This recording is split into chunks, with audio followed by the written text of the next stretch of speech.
Hier's 'n tip wat ek vir julle wil gee, vir die wat gaan saam hikel volgende week, saam gaan begin. Ek gebruik Charity wol, dit wat ek gaan gebruik om vir julle die steke beter te kan wys, gaan Charity Chunky knit wol wees. En die hikelpen wat ek saam met hom gebruik, as jy ooit wonder, hier's 'n lekker tip. Kyk op ek sê altyd die baadjie. Kyk op sy baadjie, hierso's vir die breinaald, hierso's vir die hikelpen. Nou, vir die chunky hikelpen, is die 5.5 mm grootte. Nou, ek het nie 'n 5.5 nie, so ek gaan 'n 5 mm gebruik.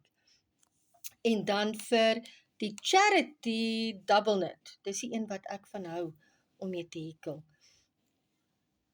Vir hom, dit is jou die twee wat so kruis, dit is nou jou breipenne, hierdie een is jou hikelpen. So vir die Charity double knit gebruik jy 'n 4 mm.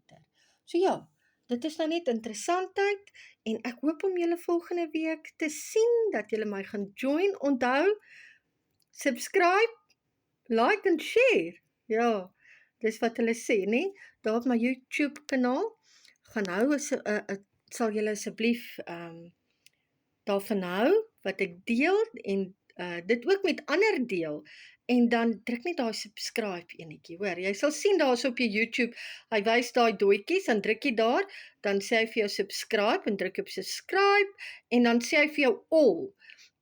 Daar is so 'n paartjies, as jy all druk, dan beteken dit jy gaan altyd my voere kry. So, ja, subscribe, like, share. Kan nie wag om julle volgende week te sien nie.